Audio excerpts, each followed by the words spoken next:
네, 쌍용 자동차 대령 해고 사태 이후 해고자와 가족이 자살이나 돌연사로 목숨을 잃고 있습니다. 가족들이 13명을 넘었습니다. 쌍용차 해고 노동자가 상황이 이렇게 자신의 임대 아파트에서 몸을 던졌습니다. 모 씨가 차 안에 번개탄을 피워놓고 자살했습니다. 그리고 22번째 사망자가 발생하면서 다시 한번 그들의 아픔을 결집했습니다. 아빠 못 가게 해주라. 아빠 못 가게 해주라. 일어나는 게 아빠 못 가게 해요. 아빠가 어쩌다를 고와요. 끝나지 않는 쌍용차의 비극. 모든 문제는 정리해고로부터 시작된다.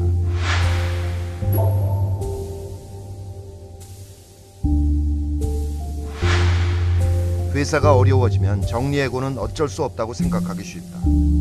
하지만 쌍용차의 부도와 정리해고는 불가피한 게 아니었다. 처음부터 치밀하게 기획된 것이었다.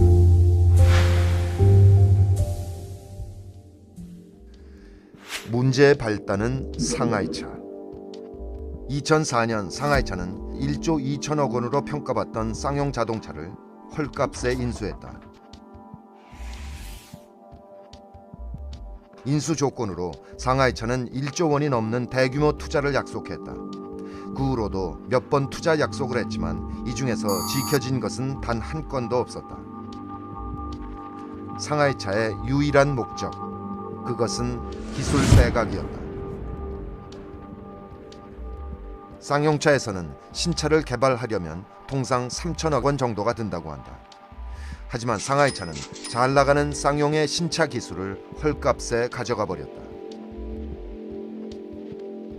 게다가 중국 본사에서 쌍용차 전산 시스템을 통째로 열람할 수 있도록 통합 전산망을 구축해서 기술 도면을 마음껏 빼갔고 핵심 기술 인력 50여 명도 중국으로 데려갔다. 심지어 국고 지원을 받아서 완성된 디젤 하이브리드 기술도 빼가 국정원이 문제를 제기하기도 했다. 2008년 더 이상 빼먹을 게 없다고 판단한 상하이차는 떠날 준비를 한다.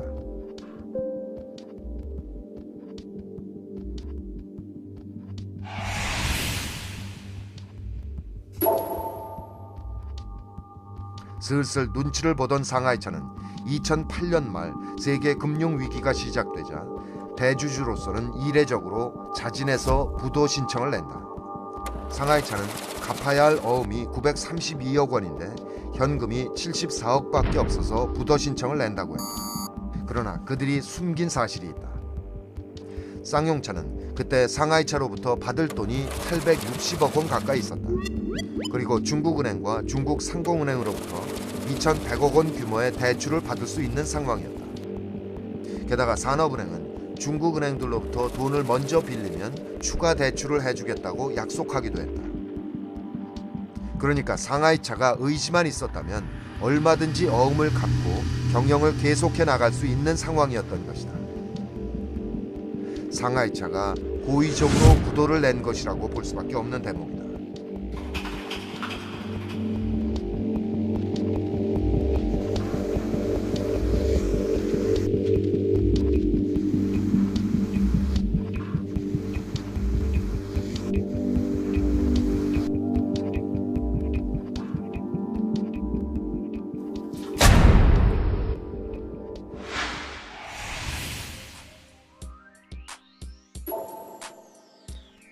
하지만 상하이차도 자신의 먹튀 행각이 사회적 비난을 받을 거라는 사실 정도는 알고 있었다.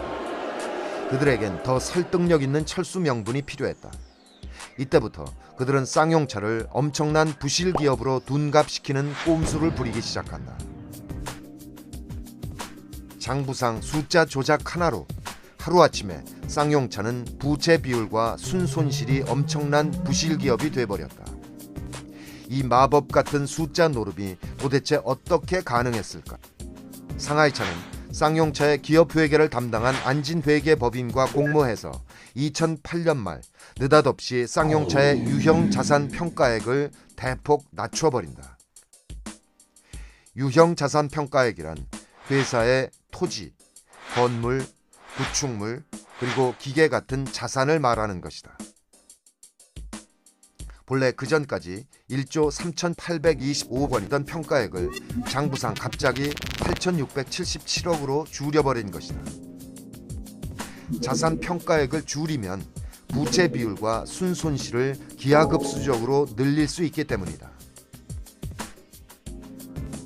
실제 회사 빚은 늘지 않았지만 장부상 자산이 줄면서 부채 비율이 폭등하게 된 것이다.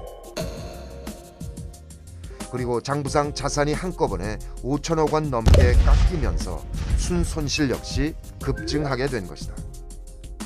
하지만 실제 한국감정평가원에 따르면 쌍용자동차의 유형 자산 평가액은 1조 7천억 원에 달하는 것으로 조사됐다.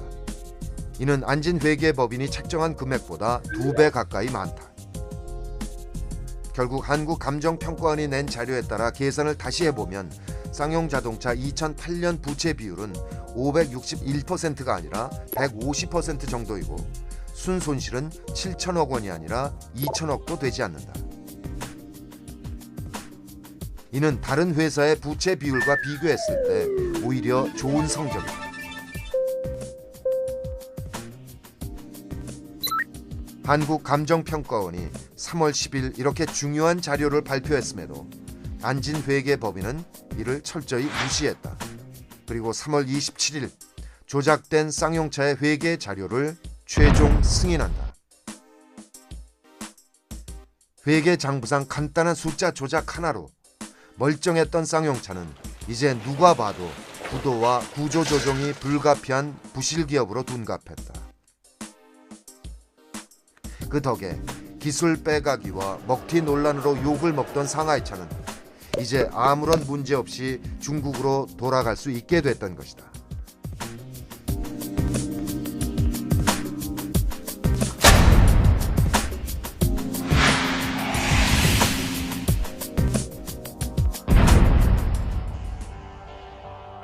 (2009년 2월 6일) 쌍용차가 법정 관리에 들어가면서 이제 중요한 결정들은 정부가 내리게 됐다.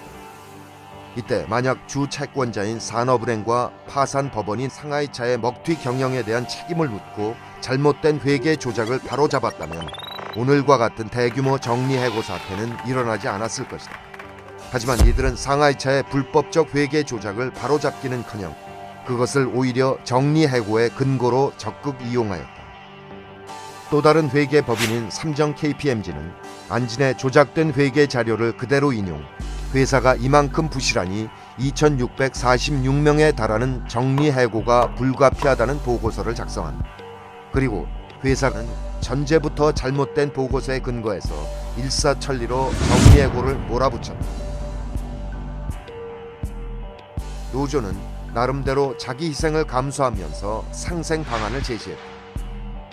노동자들의 퇴직금을 담보로 1,000억 원가량의 자금을 마련하고 임금 삭감 50%를 전제로 근무 시간을 줄임으로써 해고가 아닌 일자리 나누기를 제안했으나 철저히 무시당했다. 대신 회사는 노동자들의 77일간에 걸친 점거 파업을 용역 깡패와 경찰력을 동원해서 무자비하게 진압했다. 그렇다면 이명박 정부는 왜 애시당초 불필요했던 정리해고에 그토록 열을 올린 것일까? 상하이차의 불법적인 기술 빼가기. 정부와 산업은행은 이를 방조했다. 그리고 사태가 커지자 자신들의 잘못을 어떻게든 덮고자 했다. 국민적인 지탄을 피하기 위해서 그들은 쌍용 노동자들을 희생양으로 삼았다. 노동자들이 일을 잘 하지 못해서 쌍용차가 부실 기업이 되었다고 몰아붙인 것이다. 정치는 지나간 이견이 나라가 산다고 그렇게 종업원의 40% 가까이를 날려버리고 조합원의 신뢰가 두터운 노조까지 제압해버리면 쌍용차를 다시 매각하는 게 쉬워진다 판단했을 것이다. 이렇게 이명박 정부는 자기 나라 노동자를 희생시켜 결국 2011년 쌍용차를 인도의 마힌드라에 다시 헐값에 팔아버리고 만다. 돌이켜보면 누가 이득을 보게 되었는지 명확하다. 상하이차는 원하는 기술을 헐값에 먹고 튈 수 있었고 정부와 산업부는 정리해고를 통해 쌍용차를 인도 마힌드라에 손쉽게 매각할 수 있었다. 마힌드라는 상하이차와 마찬가지로 헐값에 고급 SUV 기술을 손에 넣었을 뿐 아니라 정리해고가 깔끔히 완료된 공장을 인수받게 됐다. 그리고 대형 회계 법인들은 지금까지도 쌍용차의 단물을 계속 빨아먹고 있다. 정리해고안을 작성한 삼정 KPMG는 2010년 쌍용차 재매각의 주관사로 선정되어 돈을 벌었고, 안지는 쌍용차의 새 주인인 마힌드라의 회계 감사로 임명돼서 지금도 활동하고 있다. 살인 진압의 책임자는 경찰청장으로 승진하였고, 당시 파산 법원장은 대법관이 됐다. 그리고 이명박 정권은 정리해고에 맞서면 철저하게 응징당한다는 본보기를 남기게 된 것이다.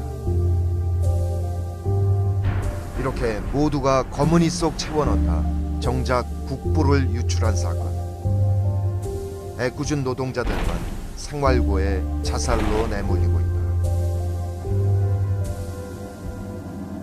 이제 남은 희망은 우리 시민들의 힘뿐이다. 끝모르고 이어지는 쌍용차의 비극을 막아내고 정든 일터로 노동자들을 돌려보내기 위해서 먼저 이 몸서리 쳐지는 사실관계부터 주변에 넓게 알려야 하지 않을까.